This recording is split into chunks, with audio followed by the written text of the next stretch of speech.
Just 3 races remain to determine the 2009 NASCAR Sprint Cup Series champion. Trackside Live is at the Texas Motor Speedway with Juan Pablo Montoya and Brad Keselowski.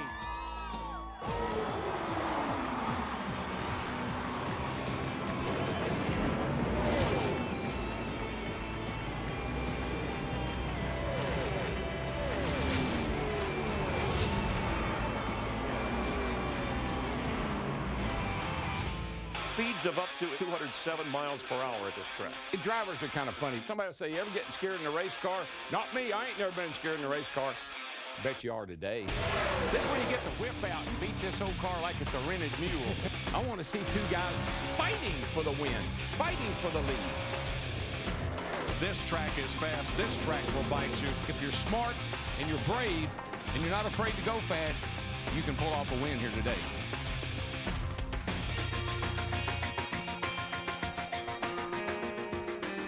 Texas Motor Speedway, known as the Great American Speedway. It's a mile and a half, and it is fast today. It's been treacherous. Jeff Hammond, Larry McReynolds, Steve Burns, and Elliott Sadler, glad to be with you here at the Texas Motor Speedway. Fear not, we will keep you updated on NASCAR Nationwide Series qualifying right now. Matt Kenseth says, hook 'em horns. He's still on the pole. Now, Larry Mack has already infuriated the crowd, Elliott. The man held up an Alabama sweatshirt. Ooh, they'll know more about what the Crimson Tide's all about in a few weeks, I promise you. Yeah, well, I got news for you tonight. The eyes of Texas and hook 'em horns are all over you. Hammond is like a fair weather person. Though. Next week it'll be all about Arizona State. You know? Go Sun Devils, yeah. In 2 weeks it'll be about the Miami Hurricanes. So. Hey, I got news for you, and I think Elliott will back me up on this, folks. Anything we can do to torment him in Alabama right now, we're going to do it. We're going to do. We're going to do it. I believe he still has some of his mascara on from last Saturday night show. Now I got my wide earth look on tonight. You notice I kind of shaved some of this off in the middle. I'm sort of surprised we're still employed. Let's take a look at the point standings. The 3 to go. It is brought to you by Wrangler. Jimmy Johnson, folks, has quite a commanding lead. More, Elliott Sadler, more than a race lead cushion. 184 points. I just think, guys, I think it's over. That's my opinion. Average a 10th place finish for the 48 car. I think they're going to go out and they have nothing to lose. They're going to try to get maximum points again this weekend. But getting through Talladega the way they did, they played the right strategy. You can say lucky, you can say this, but Chad Knaus made a great decision to play it safe and get fuel when we had the green-white checker. But I'm going to tell you what, and we talked about this today, that battle between Mark Martin, Jeff Gordon, 2 other Hendrick cars, and Juan Pablo Montoya, we're going to have one on. We can talk about that. What a battle I think that's going to be with about 54, 55 points separating those 3 teams. But the thing is, though, guys, I mean, we keep trying to say, is it over? Mathematically, maybe not. But I still believe coming in here, starting 12th like Jimmy Johnson's going to do this weekend, anything can still happen. I'm a little bit like you. I think these guys are running way too good to beat themselves in the final 3 races. But this gives, I think, Mark Martin, Juan Pablo Montoya, Jeff Gordon, it's like, hey, nothing to get, nothing to lose here, guys. Kind of like go for it. If we happen to pull out a Hail Mary pass, so be it. Now, Elliott, you sat here 1 week ago, and you said, guys, folks, people at home, you're going to see the wildest Talladega race you've ever seen. But in the driver's meeting, that changed. That changed. Mike Kelton said no bumping in the corners, no bump drafting. How big of an impact did that have on how that race played out? I think it definitely had an impact on the race. When we had the driver's meeting, Mike Kelton stood up and talked to all the drivers and said, no 2-car tandems, no pushing the car all the way around the racetrack, because we saw what it caused on Friday as far as they wrecked the first 5 minutes of practice. What it created was you actually had to hit the guy harder in front of you on the straightaway because you had to release him in the corner. We found that out the first 10 or 15 laps of the race and was like, guys, we can't do this all day long and survive. So you saw a more calmer Talladega because of the new rules and stuff, and that's why you saw single file racing. This is drivers just saying, let's log some laps, let's try to make it to the next green flag pit stop, and then let's just save it all to the end, and we'll use our front bumpers and back bumpers up and go from there. But you know what also it did, and I think we expected this at Talladega, is the fact, now this of course was within the last 10 laps. This was on the back straightaway. Ryan Newman in the 39 car gets bumped. The roof flaps deployed on that car, but as you can see, it was going straight backwards and lands right on the nose of that 29 car. Elliott, I got to know there's a 19 car sliding like it did. Great job as far as recovering to finish in the top 10 like you did, but here's Jimmy Johnson's on board. He squeezes by this one, but from your viewpoint, how wild was that as far as Ryan Newman's concerned? Well, it was deja vu for me because it was the exact same place that I flipped at. So when we hit and all of us kind of got taken down, I looked up and saw the 39 roof numbers, the first thing I saw. And I just locked the brakes up because I did not want to hit Ryan Newman while he was on his roof because that's a very dangerous hit. So we were lucky enough to make through it and end up getting a top 10 finish. But the 48 car misses that wreck. And then he misses the wreck on the front stretch to get a great finish and gain some points on the guys he's racing. And add to it the fact about lap 51, there was a little bit of a miscue as they were coming to pit road to make a green flag pit stop. He, the 26 car, the 24 car, the 14 car, they were right at the entrance of pit road. When the caution came out, the light went red before they got there. There was really nothing they could do any different. They were sent to the back of the field. And the fact Chad Knaus makes the call to bring that car back to pit road to top off the fuel. This is what I was talking about. Watch the light there by the official. You'll see it turn red before they get to the line. There really wasn't nothing they could do right there, but it really didn't affect their day. But those cars, where you see Gordon, he went back out on the racetrack, still had to come back to pit road, and it was at the back. But the fact that Chad Knaus almost knew that there would be a green-white checkered, he brought that car to pit road, and while other cars, including his teammate Jeff Gordon, and those guys were starting to run out of fuel, he's sitting out there with plenty of fuel. Just another great call. Steve, he's a magician. I mean, he reads things a lot of people don't. I watched it on race day. He did an interview as far as the Sunoco thing to watch for. I don't remember exactly what the bit is, but he was saying then, before the race ever started, you got to keep fuel in this car and anticipate a green-white checker. That's what he did, and he put himself in position to wind up with a 184-point lead. And that's coming out of Talladega. That's why I'm saying this championship is pretty much done, because this is not their first championship. They're going for their fourth one. They've been in this position before. They keep all their other teams off balance in the chase. He dictates a lot of the finishes that they get, and I think that's why it's pretty much done. I mean, I don't care if you're a Jimmy Johnson fan or not. You got to respect, what this what team has done 4 years in a row. They're good. You might as well face the fact they're good at what they do. And you know what, Steve, just to follow the format of making sure that we give the other cars out there their well-being as far as a great Talladega race. Talked about Elliott Sadler, top 10 finish, but think about Jamie McMurray, the 26 car. This team had led one lap all year long. They did not even have a top 5 finish.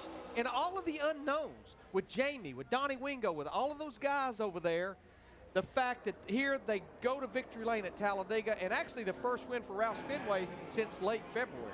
And with all the attention on Jimmy Johnson, I think we need to say 14th different winner of 2009. I made the comment about at the start of last weekend. It was a race of opportunity. An opportunity for who? Jimmy McMurray. Yeah. A couple of housekeeping items. Matt Kenseth is still on the pole in nationwide qualifying. And where's your hat? You always wear a cowboy hat. Well, guess what? Just since you asked, I think I'm ready to ride, Tex. Oh, Lord. Let's saddle up and get it done here on Trackside right now.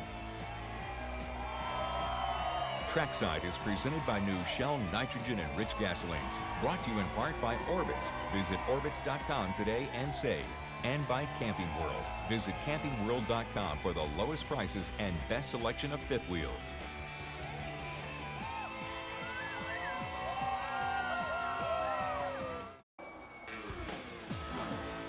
Trackside Live back at the Texas Motor Speedway. NASCAR Nationwide Series qualifying update. Joey Logano in the 20 car right now in the 18th position.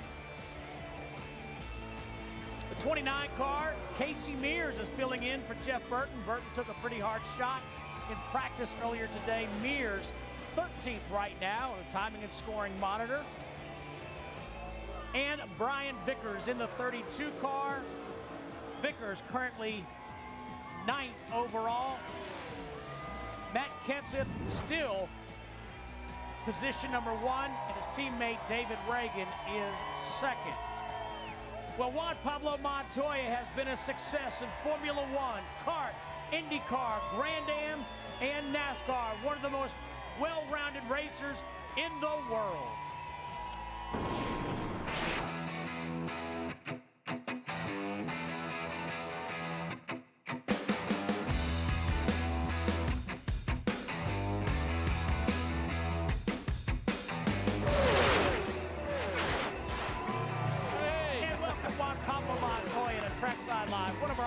favorite guest. What's up, guys? How you doing? Oh, mate. How's your day been? Okay. You say that so I love it. convincingly. Yeah. You have a very unique paint scheme. Oh yeah. We have the Dreaming Color. That is the Hispanic Heritage Month. So we got that car. The racer car, looks got a lot of color. Yes, it does. I like the racer. I have a problem finding it on Sunday. Yeah, it's actually pretty good. It was a little tight in qualifying. We figured up a ton, and it was still too tight. But in race pace was okay. I always qualify horrible here. I just suck at it. See, if you'd have read his tweets, you'd have known that he had an okay day car today. There you go. You See? do. You got to follow. He's like the #1 driver in NASCAR with the most followers. On Twitter? On Twitter. And I follow Juan Pablo, and all I've learned about him the last couple months following him, you work on airplanes like every day. Yes, RC planes. I mean, every day. How many do you have? Oh, God. A bunch. Yeah, a bunch. It changes. I have like jets, actually with real turbines. It's freaking incredible. From like 8-foot jets to like little foam jets to Wow. electric to How gas. high? Did they go high? Oh yeah, they go high, upside down, wiggle up, whatever you can think of. So you live in Miami. Yeah. Like, do you have to get airspace to fly these RC planes? Where do you fly them? No, you go to like a field and it's got a asphalt runway, and the jets are a lot of fun because like the big airplanes, they have like 10-foot airplanes, and they'll land, they're acrobatic, so they'll land pretty slow. This jets, you got to put flaps down and gear, and if you screw it up, it gets You ever pretty expensive. crash? That's what I want to know. What's your biggest and worst crash? No. The funniest crash has been actually a friend of mine. I gave him one of the old ones I had, and actually 2 days ago we're out there flying, and it's ready to go. I checked that everything's fine, and I trusted him, and he's just learning. And the ailerons were backwards, so we took off. I went right and I went left. Not good. That lasted about 3 seconds.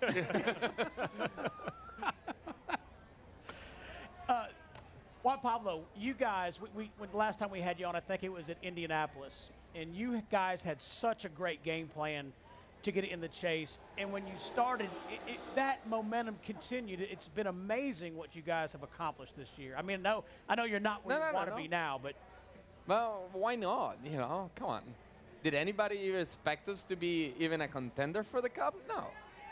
And yeah, we had 2 bad weeks that really killed us, but even if you take the 2 bad weeks, we were close. You had top 5 cars on those days. Yeah, but when you're going for a Cup, top 5 cars don't cut it. We gotta win races, and we know that. So I think that's our next step. I think we learn. First of all, I hope next year when we come to the beginning of the season, this Target car can run as good as it. If we can continue the momentum from this year to next year, it's gonna be the key.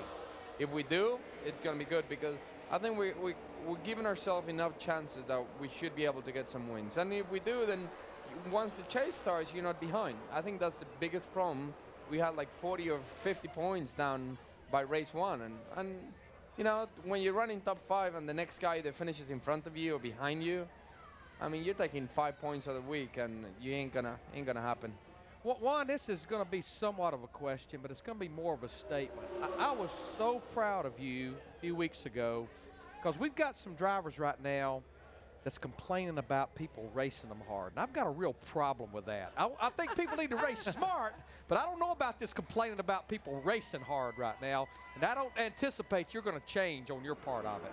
I don't know. I don't know if Elliot knows, but I'm normally an easy guy. You give me room next time you come out, even get out of the way for you. I have no problems. But there's guys that don't.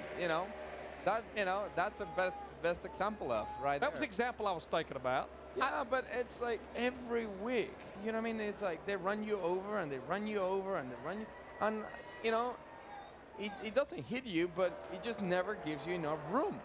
Yeah. I mean, even if it's, you run at 50 laps, you get to him, and you pass everybody within a lap, and you got to spend 20 laps passing him. I get it if it's the end of the race, but lap 5 or 6, why? I think as you race people, how they race you. I mean, that's a gentleman agreement I think a lot of the drivers have out there. Yeah, you know, and you look at with Jeff at the end of that race, I went over the radio and said, look, if he gives me some room, I'll give him some room. Yeah. And next time he came, I gave him room. He passed me, and then next time he gave me room, and we're good. And as long as it stays that way, it's okay. Next time he comes, or somebody comes and runs the hell out of you, you're going to do the same. It's that simple. You know, one of the best guys for me is Kenseth. Kenseth will get out of the way for you, and Tony Stewart will do the same thing, and you do the same for them. You appreciate that. Sounds like a classic example of John 3:16. That's right. Do one of those you having to do under YouTube? Full circle. That's exactly right.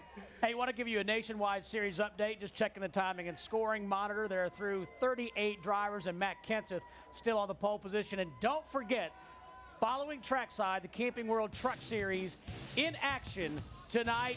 Fantastic race here at the Texas Motor Speedway. To locate campgrounds near the Phoenix International Raceway, visit GoRVing.com.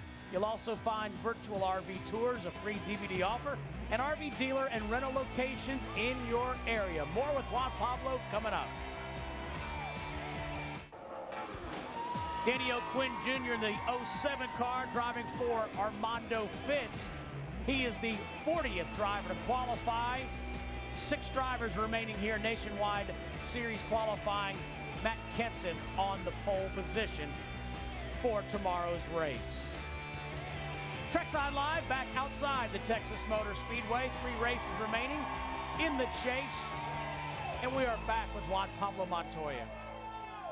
Juan, I was talking to some folks today, and you were talking about your paint scheme, but I also understand you did something kind of unique and I think special. Didn't you go in the media center and do an interview and did it strictly in Spanish? Yeah, we do that actually in California, here, Miami. We do, you know, I have, you know, double duty. It's like I go and talk, either first time talk to like the English, like, you know, normal media center, and then get all the Latin media done. It's okay. It's, I mean, a little more work, but it's part of the deal. But I think because of your success, it looks like they're paying more attention. A lot of people are paying a lot more attention, you know, from outside of the United States. And even here in the United States, it seems like all of a sudden your popularity is took off. Yeah, well, you know, it's great to see. It's something that's nice. In Colombia, people are paying so much attention to the races. It's like when I came to NASCAR, initially they kind of wonder, and we didn't run that well, so people didn't pay attention. Now we're running well. Everybody's watching the races. The ratings are going through the roof, so it's pretty cool. Juan Pablo, when you first showed up, I remember the international focus, excuse me, the media was amazing. But how has it changed now that you're in your 3rd year in Sprint Cup? Is it primarily, or is it predominantly more Latin American media? What is it like now? Well, there's a lot of local interest, and there's always a lot of local Latin interest. You know, the international Latin media, or, you know, there's more coming sometimes from Europe than Latin America. There's always a lot of like local things that you want, you know, they want to do. It's really hard because there's always, you know, you always get, you know, Elliot knows, you always get certain amount of time that, you know, they dedicate to the media, and, you know, you gotta try to look what's the best for your sponsors. So it's so hard to compromise. I mean, I wouldn't like to be a PR. But it's hard to do everything that everybody wants you to do. Oh, yeah. Even with autographs, you stop someone, you sign 100 autographs, the 101 person you didn't sign is going to think you're an... Yeah, Don't say it. Don't say it. Don't say it. Don't say it. No magazine covers, no newspaper. Not a nice guy. Don't say it. Not a nice guy. Don't Yes. Everybody got it, so I'm good. Everybody got it. We got in trouble at the Brickyard, Juan. We got called to the principal's Yeah, office. I got it. Don't say it. Don't say it. I'm right here. You know, Juan, back to this chase, 4th in the points, and very realistically, you could get to 2nd. And I know the prize is that trophy. The Yeah, but championship. come on, it's our first But time. what I loved what you said this week in one of your interviews, you said that your team has proved it's a lot about hard-working and determined people. It's not all about just being a big mega team. Yeah, I think, you know, we thought, and I think a lot of people thought when we downsized it was gonna hurt us, because all the good teams are big teams. I think we figure out that, you know, you're better off doing something small and doing it properly. You know, if once you do this properly, then you can start growing slowly again. But before you grow, you gotta perform. Get 1 or 2 right before you go to 3 and 4. Yeah. You know, I think you gotta understand that that you gotta find a way to maximize what you want to do. Juan, you've raced a lot of different cars, a lot of different circuits. Where does NASCAR and how much fun you're having this year compared to all those years of racing in a lot of different areas? I would say the fun factor is probably the highest. Okay, good. It's it's so cool. It's weird at the beginning to be able to, when the fans have so much access to you. It's like you're in the middle of practice, you're doing a qualifying run, you have like 10 minutes, you're going back to the to the trailer to talk to your crew chief or something, and how can I have your autograph? In the middle of practice, that's like, still shocks me, after 3 years. But it's great because this is, it's been planned, and it works really well that, this sport is not, it's a sport, but it's more of a show. You know what I mean? I don't know how to put it. It's a nice mix of both. It's a nice mix that, people can come here and enjoy it. You're run hard as professionals, anything I've done in my life. And it's hard. I think from somebody that I've seen a Formula 1 car, sees this, and they go, yeah, but it doesn't look like a Formula, it doesn't, it's big, it's not, and, it's very different. But if you can sit back and look at all the details on the car, it's pretty amazing. More with Juan Pablo Montoya coming up. I want to let you know at a NASCAR Nationwide Series qualifying update, Michael McDowell in the 96 car on track now. Matt Kenseth, still your pole sitter in the Nationwide qualifying session. Stay with us. Just seconds ago, Andy Ponstein qualifying in his 0-2 car, gets loose and backs it into the wall. Dreaded turn 2. The hot spot. Got that right. All day. She got a little bit wiggly right there, and away she went. Beginning this morning was really tight there. It was big time tight. My front end took off. I was like, woo. Yeah, very narrow. Casey Atwood and Josh Wise, the final 2 drivers left to qualify in Nationwide Series qualifying. Juan, we've been, kind of following, you and a lot of other guys from Open Wheel Series that have come into NASCAR. You're hanging in here, hanging tough. Recently, Nelson Piquet Jr. and Vito Mera, who were trying at a Camping World truck. Did either one of those guys call you? Because don't they live down in Miami close to you? Yeah, no, I know. Piquet wanted to talk to me, and we could never really get together because, one here, one there. But, I'll be honest with you, if he was going to test the truck, I couldn't tell him anything. I never driven a truck, so I don't know what they do. Yeah, but when you see guys like that from Open Wheel Series looking like it right there, they're interested, right? You can tell people are paying attention worldwide to NASCAR right now. It's pretty nice to see. It's pretty nice to see people going, oh my God, this is cool. I heard Truly might come to a couple of races, the next couple of races, and he wants to see around. And I heard, I think he's testing later in the year a Waltrip car, so we'll see what he does. Juan, getting a little bit away from NASCAR, to me, one of the most exciting races that we had earlier in the season was the race that you had in the 24-hour Daytona with David Donahue. You were going for your 3rd consecutive win. To be running this close at the end of 24 hours was pretty unbelievable. Yeah, it sucks when you finish second. But that was a pretty awesome race you guys had. Yeah, it was really cool, but it was so hard because, we were way down on power that day, and he could just pass me like I was parked. So, it was fun, but it's so much you can do. But you see being back in it again first of next year? Sounds like probably so. Yeah.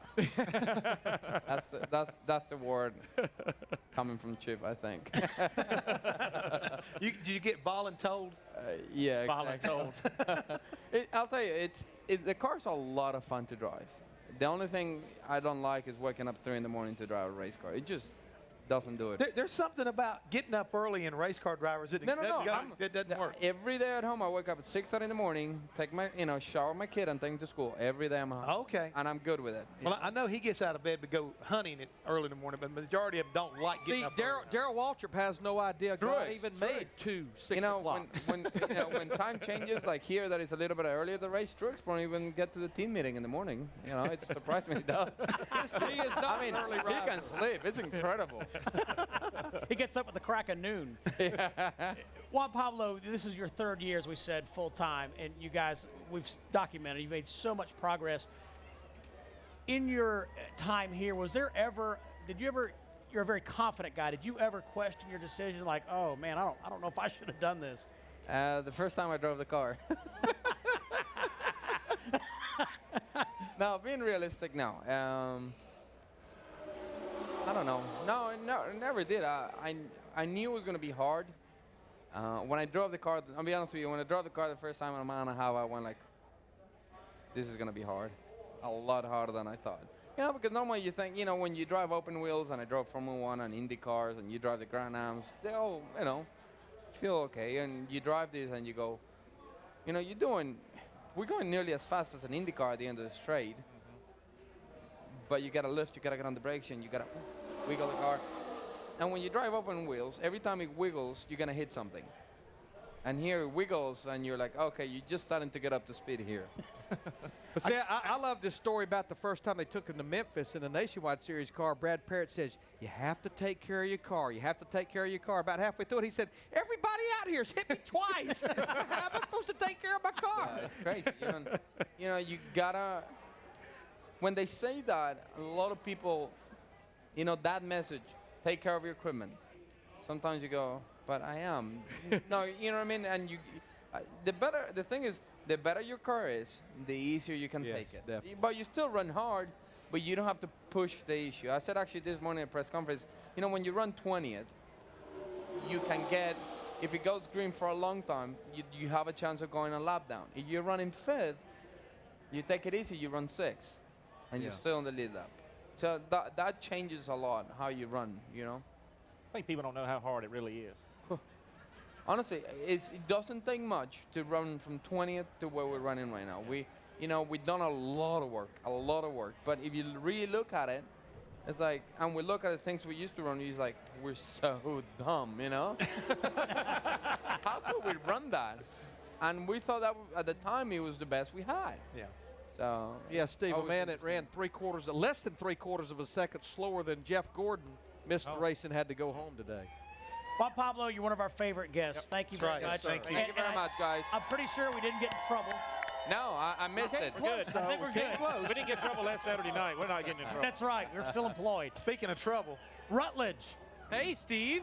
Hey, buddy. How you doing? I'm back here with Brad Keselowski. He's coming up on the show in a minute. Now, Brad, we got to bowl a little bit last night for the Sam Hornish Junior Charity Bowling Tournament. Are you sore at all? No, I'm not sore. Are you? I stayed for all three. It was harder than I thought, but you're from the north, so I knew you would be a better bowler. You threw some pretty serious stones out there. The best ones I threw were the granny ones. Oh, yeah, there were some strikes serious grannies. ones. Did you try the eyes closed, too? I did, and the tippy toes. Well, now, since you're here at Trackside, we got to give a little love to our friend Michigan Jim, who is an usher at the University of Michigan. The stadium is packed, but who comes walking down? And you were in his section. Yeah, that was pretty cool. Michigan Jim that you see on Trackside all the time. I saw him at Michigan Stadium. I came to the game. I had an off week, believe it or not. We do have off weeks every once in a while. I've heard. And I've heard about them. I decided, well, I'm going to go to a Michigan game. Never been to one. And Michigan Stadium holds 100,000 people. My first step in the stands, who's my usher? Michigan Jim. Michigan Jim, we're thinking about you tonight. Wish you were here. We got lots more Trackside Live coming up with Brad Keselowski and a whole lot more, so stay tuned. We love you, Michigan Jim.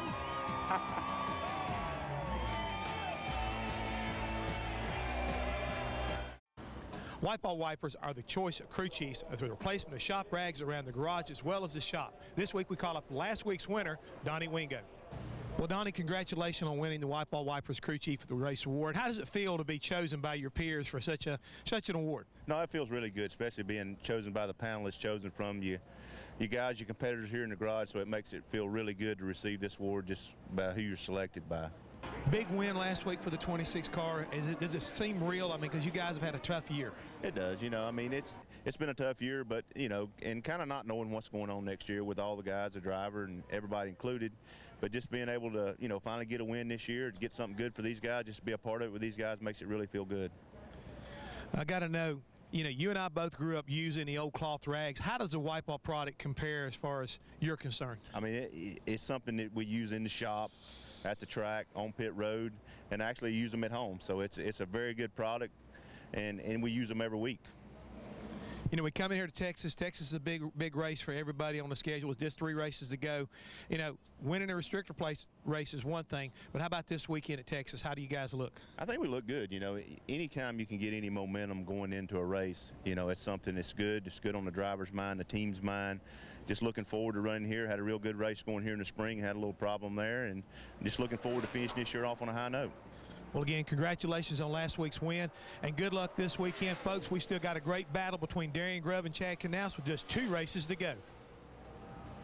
Go right now to whiteball.com/speed and click on the speed button for a free box of White Ball Wipers product and for the chance to win a VIP experience to next summer's Irwin Tools night race at Bristol Motor Speedway. Let's take a look back at race number 7 of the chase with our Inside Sprint Cup Mobile moment. Radio check, check 1, 2. 10-4, got you. Check 1, 2. That's everybody doing good. Clear of mark, clear. Single file all the way up through there. 2 back to mark. Everybody's trying to get the top lane so they can ride for a while. They've probably seen enough. Everyone's still single file, riding the top. Yeah, I haven't had to lift or brake yet since we got in line. It's pretty weird. I just hold it to the floor still, haven't let up yet. We'll hand you a stick on the first stop where you can wedge it in there somewhere between the seat and the ground. I'll never understand why this outside lineup thing like this works, but it is. Bouncing off one another. Here comes Kane. Whoa, trouble further back. Ryan Newman up and over off the end of the back straightaway. On his road, sliding up, pounding the safer barrier. Marcus Ambrose is collected, and Kevin Harvick as well. 39 got landed on top of me. I'm all right. Talk to me if you can, buddy. Catch your breath. I'm glad to hear it. Hell of a job. All right, old man? Yeah, I got to like a racehorse. I see a little Aldian feels. Hate this damn bull form of racing. Right front splat, broken brake line. I got brakes, but I'm not going to have them. Got a long way to go, and they're coming to the white flag. Yeah. Oh, here goes Kurt Busch around. Oh. Come on through here. Watch the one coming down.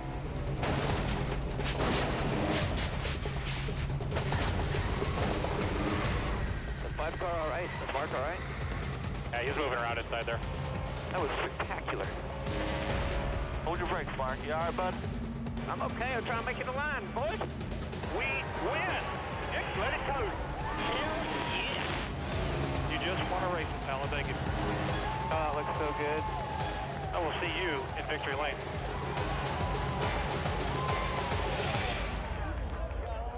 Nationwide Series qualifying has concluded here at Texas. 16th career pole for Matt Kenseth.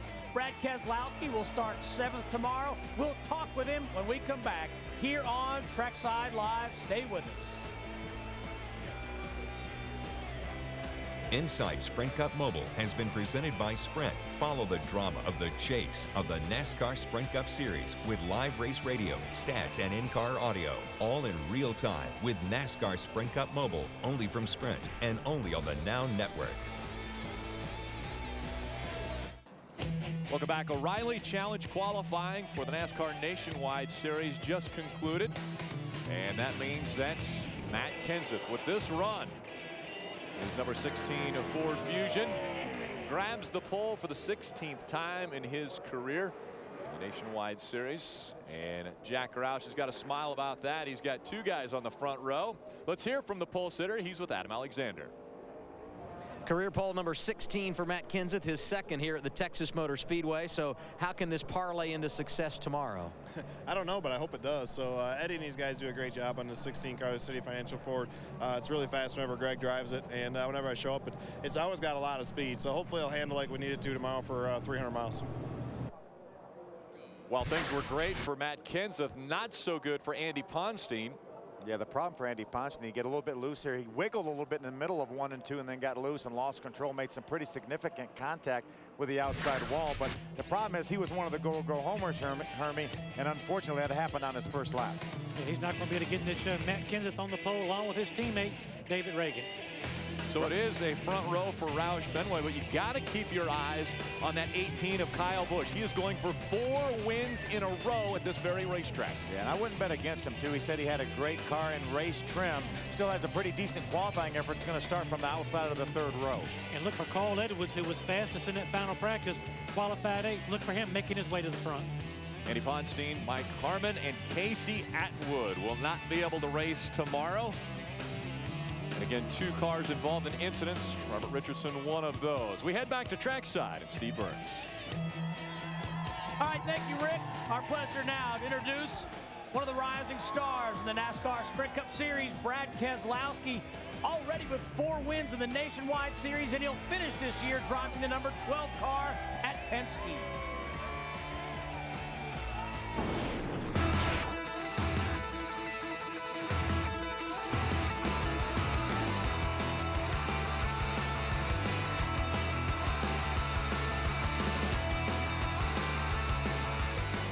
And welcome Brad Keselowski to Trackside Live. What's up? How you doing, Brad? Good to see you. Yes, sir. Good to see you. How's everything? Good. Real good. How about the paint scheme? I like the new paint scheme. Really like it, man. That's Good. cool. You know, we weren't sure what to do, and I just knew we wanted to do something different. And talking about the 12 car, different paint scheme, and Justin's got the same paint scheme on his Nationwide car. So we switched it up to reverse it, so now it's white and red. So that's pretty cool. You know, Brad, I know by no means with 3 races to go, looking at your Nationwide Series program, you know, you guys have laid down some championship numbers, but the unique thing is how rough the season started. You came here, you wrecked in qualifying, you unloaded that backup car and finished 3rd, and it's almost like that was the turning point. Since then, only 2 finishes outside the top 10. It sure was. The first 3 races, they weren't just bad, they were a nightmare. I mean, they were as bad as you can get. We wrecked in all 3 of them. Really, even the 4th one I spun out in, and then we wrecked in qualifying. It was just the worst start to the year I think you could have. And, you know, thankfully we've been able to put that behind us. And the race came at Texas, had a great race, and the rest of the season has just been phenomenal. More with Brad Keselowski. We're just getting warmed up. What's the matter, Elliot? It's okay. Going to break? We are. We got a lot more to talk about. Hey, don't forget the Camping World Truck Series race follows us here on Speed. Matt Crafton starting from the pole position. More with Brad coming up. Trackside Live / NASCAR Nationwide Series qualifying. It's the first time we've had a comedy show like that. It continues here at the Texas Motor Speedway. You can't keep us from doing anything, can you? No, you can't. Brad Keselowski starts 7th tomorrow. Brad, I know you're excited about 2010 for many reasons, and I know you've got a special announcement here tonight. Well, yeah, tonight is the official unveiling of my Nationwide car. Right here on First time, Trackside. only on Speed. On Trackside. First time, On only on Trackside. Speed. Trackside, here it is, number 22, Sweet. Discount Tire. So you're running both Dodge full Charger. schedules in Both 2000. full schedules.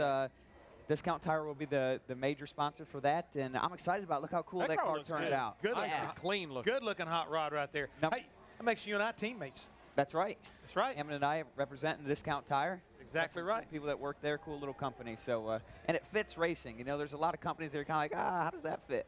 But tires, racing, it goes go together. together We pretty burn well. a lot of them up.